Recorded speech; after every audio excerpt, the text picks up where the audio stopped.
bila saya cakap tentang krisis ekonomi, kita akan lihat benda ni, bila cakap krisis, dia ni adalah satu, dia panggil sebagai satu cycle. Let you all try to understand. Selalu saya dengan alumni saya sebutkan tentang benda ni akan berlaku, ianya akan berlaku, ianya akan berlaku, ianya akan berlaku. Dan benda ni selalunya dalam 10 tahun, jikalau kita tengok, di mana kalau kita lihat di sini, jikalau kita lihat keadaan market sebenarnya dia naik dan turun itu normal. Nampak dia naik dan turun, kita panggil dekat sini sebagai peak dengan trough dekat sini. Kalau nampak, memang ini adalah cara perkiraan dia. Kita tahu term-term ni kita kena faham bahawa kenaikan dia melibatkan kenaikan dan turun, naik turun.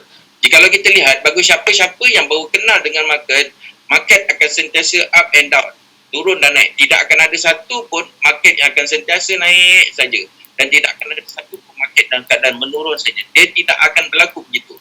Market akan sentiasa berada dalam keadaan menaik dan menurun. Dia naik dan turun, ataupun dalam keadaan turun-turun dia naik sikit, turun-turun naik sikit. Itu yang kita kena lihat. That's why nanti kita akan sekali tunjuk dengan anda pemahaman bahawasanya bagaimanakah kita baca market ni. Kita baca maksudnya kita akan lihat market ni dalam keadaan uptrend ataupun downtrend. Okey, sekarang ni clear. Memang clear kan, kita nampak bahawa market dalam keadaan downtrend. So dia dalam keadaan recession. Selepas dia peak dekat sini, kita tahu dia market dalam keadaan turun. So selepas daripada ni akan ada recovery. Maksudnya sekarang kita akan faham bahawa market sekarang dalam keadaan penurunan. That's why ini adalah masa yang detail untuk semua orang. Semua orang mengalami ketakutan. Semua orang mengalami worry. Semua orang. Dan sebelum ni saya memikirkan, sebab apabila kita pergi pada simposium yang besar, international punya, kalau kata saya pergi kepada mana forum technical analysis, kita lihat dekat semua dalam dunia, kita akan lihat semua orang bercakap tentang recession. Dan pada waktu saya jumpa dengan Robert Kiyosaki pada tahun 2017 sampai macam tu lah, kalau tak silap saya ingat lupa tahun tu.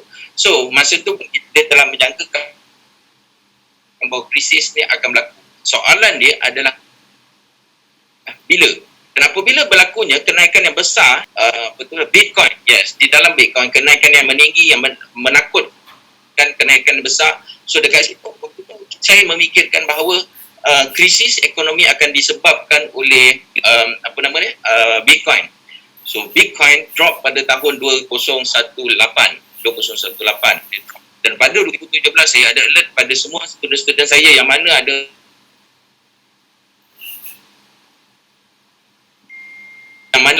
alert dia orang jangan sesekali involve dekat dalam Bitcoin, kerana ia adalah truly speculated.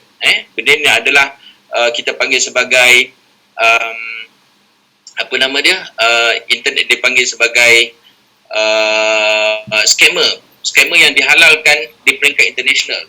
So ianya betul. Selepas saya balik daripada Itali pada masa tu, dan market tak dijangkakan oleh ramai, kerana adanya masa tu simposium yang saya pergi pada akhir tahun 2017 tu, ada orang bercakap tentang Bitcoin akan pergi lebih jauh dan akhirnya pada awal tahun, pada bulan Januari atau Februari 2018, dia crash, jatuh habis-habisan, turun begitu teruk sekali.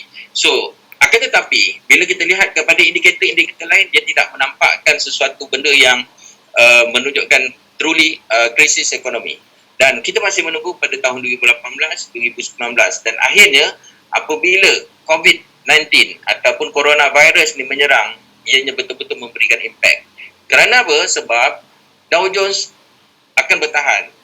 Logiknya orang-orang mereka semua international punya country yang terlibat dekat dalam trading, yang terlibat dekat dalam semua industri kewangan, semua akan cuba bertahan untuk membolehkan market akan bertahan. Maknanya kalau ada penurunan, ianya penurunan dalam bentuk correction saja, bukannya dalam bentuk krisis. Mereka cuba bertahan. Akan tetapi kejatuhan lebih besar lagi, dihantar serangan virus ni melibatkan semua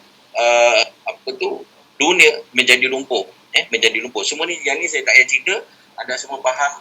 That's why wujudnya program ni adalah untuk membolehkan kita lihat market dalam perspektif yang berbeza. At least Mana yang kedai-kedai tutup, anda yang dah tutup kedai, yang mana tak boleh berniaga, mungkin kali ini adalah cara saya bagikan nampak anda supaya lihat market dan perspektif yang berbeza, insyaAllah. Okay, kita lihat seterusnya. Jika kalau kita lihat, ini jika tolong lihat dekat sini. Mengapa saya cakap kita menunggukan waktu krisis, pada waktu tu kita menunggu bila. Jika kalau kita lihat di sini, kita lihat pada tahun 2000, 2000. Sala dia adalah 10 tahun, 2000, alright, 2010 dan ni adalah 2020. Sela ni adalah 10 tahun. Line ni adalah line Februari lah. Dia sepatutnya dah sampai dekat sini kita lihat. So, apabila sela 10 tahun kita akan lihat market dalam keadaan menurun. Cuma dalam keadaan masa ni tahun 1998 tu kita lihat market tak berapa teruk sangat Dow Jones masa keadaan teruk, tak berapa teruk. Tapi pada 10 tahun lepas 10 tahun lepas 2008 2009, okey, kita melihat Amerika terjejas teruk dan ini melibatkan dia punya bank dia menjadi jadi bankrupt dan dia terpaksa memberikan bantuan keuangan kepada bank dia dan kemudian dia membuat kenaikan yang drastik dan tinggi sehinggalah analisa saya kita menjangkakan bila dia akan membuat penurunan. Saya ada dulu sebelum ni berbincang kita membuat meeting bersama dengan alumni. Masa tu saya kita buat IT dekat Cyberjaya, dekat Putrajaya, sorry. Masa tu market tengah nak tutup dan turun kat sini. Masa ni pun telah trigger kita kerana kita ingatkan somewhere dekat sini adalah signal. Dekat sini adalah leg nombor 4, akan tetapi leg yang dia buat sini adalah leg nombor 4, ni leg nombor 1, 2,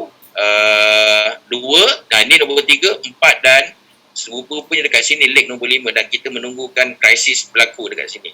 Dan ianya berlaku sekarang.